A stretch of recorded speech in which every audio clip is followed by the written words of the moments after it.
My first My pleasure. question, the Tories have had 14 years to take defence more seriously. Why has Sunak waited until this moment now, in the election year, to suddenly pledge all this money? Well, that's a very good question. You know, we've always said, the old adage is there's no votes in defence. But clearly, this coming general election, there are votes in defence. And I think that has come from a general public appreciation of the fact that our armed forces in Britain have atrophied over the past 2 or 3 decades as we sort of took advantage of what was called the peace dividend at the end of the Cold War. But now that has come back to bite us, and we are woefully short in almost every department and have to do something about it. Hence the announcement. And it's interesting to see both the Labour Party and the Conservative Party vying in who will be most vociferous in their pledges to up the defence spending to 2.5%. Whether, of course, those pledges will be honoured after the general election remains to be seen. Well, call me cynical, Colonel, but when Boris Johnson was polling badly, the first thing he'd do is call up Zelensky, pop over for a photo opportunity and pledge his support for the Ukraine war. Is this not what Sunak's doing now? Just trying to score a few more points for himself politically? Well, I mean, that may be the case. I don't think that's quite it. It's the sort of Margaret Thatcher Falklands syndrome, if you like, where stuttering popularity at home can be bolstered by slightly more adventurous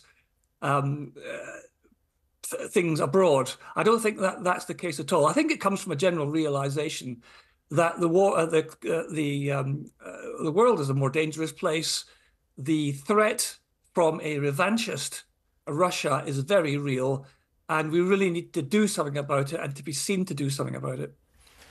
But with our government, they left our armed forces with missiles and firing systems that don't work.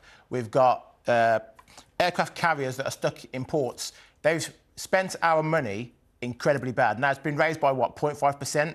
How is it going to change anything? And we're not just throwing more money at a hole where it's a bit like the NHS. We're just throwing more money at something. But what we need to change is how the money is spent and who is managing that.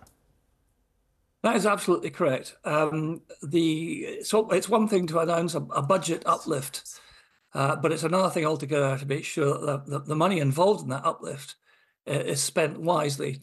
And the MOD has an unenviable reputation of being profligate, particularly in its equipment procurement projects, which always run over time and over budget by an order of magnitude sometimes.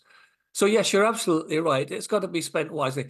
And the other point is 2.5% of GDP enough? Others who are better at statistics than I are already questioning exactly how that figure has been calculated and exactly what it will mean. And some are very sceptical that it will be an additional £75 billion over the next 6 years.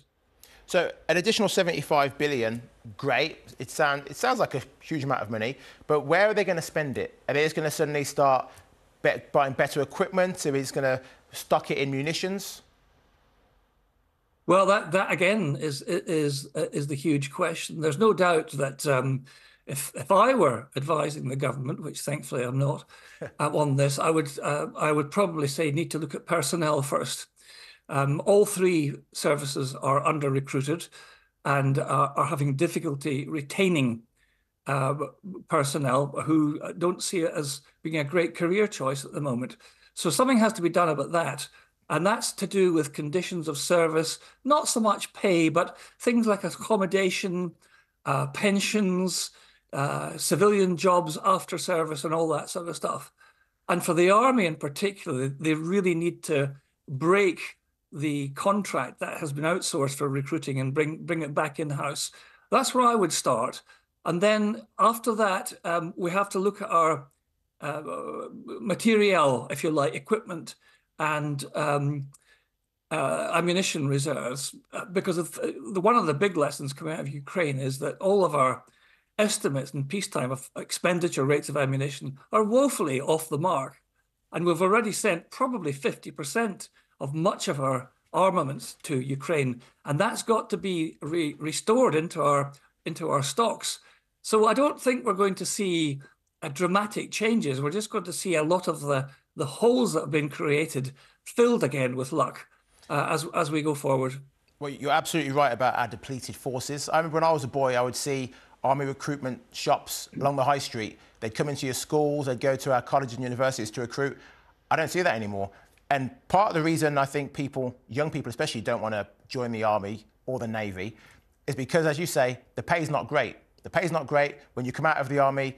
All we seem to hear time and time again about is army veterans unable to find work after they've served and put their lives on the line for this country. But all of this money, where's it going to come from? Sunak doesn't like to borrow, so surely he'll have to take money from somewhere else. Well, he's saying, or he's indicating, that it's going to come from cuts in the civil service and the MOD in particular. And that's quite a bold statement. But I think at some point, government of whatever hue it is after the general election is going to have to ask the question, can we continue to try to provide the armed services that we need and deserve at a fairly low rate of income tax? And that's not the sort of thing that any government wants to do, but it may be that if we're serious about defending ourselves properly, then we have to look at our taxation rates, which have been low for some considerable time. Do you think national service and conscription should be brought back? No, I don't. And the reason I say that is that the old adage is that one volunteer is worth 10 pressed men or women nowadays. And I think that very much holds true. The last thing that the services want is a bunch of reluctant conscripts who are just waiting for their time to tick by before they can get out. What we all services want are motivated young men and women who want to make a go of it, make a career of it. And I think the armed services and the government and the MOD have got to make sure that what's on offer is attractive. And at the moment, it doesn't have great attraction. So, Colonel, just one final question for you. The Ministry of Defence, they've made a pig's ear of procurement, billions wasted. Should we be going into that department and looking root and branch to get rid of those people who have messed up for the past few years and just thrown our money down the drain? Oh, yes. I mean, I worked in defence procurement in the 1980s, and the waste was astonishing then and seems to continue to this day. I think where our defence procurement processes and procedures are very much sort of anchored in the 1950s, when technology, the advance of technology was not as quick as it is nowadays.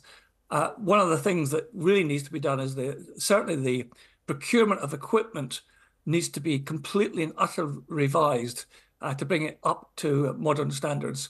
And I've long said that the way to do that might be, like Churchill did with aircraft production in 1940, when he appointed Lord Beaverbrook, the Canadian newspaper magnate, to take charge of that and sort it out, that we need to appoint someone like that, if they can be persuaded to do so, like James Dyson or Richard Branson or Alan Sugar, to be in charge of defence procurement and make sure that it operates properly.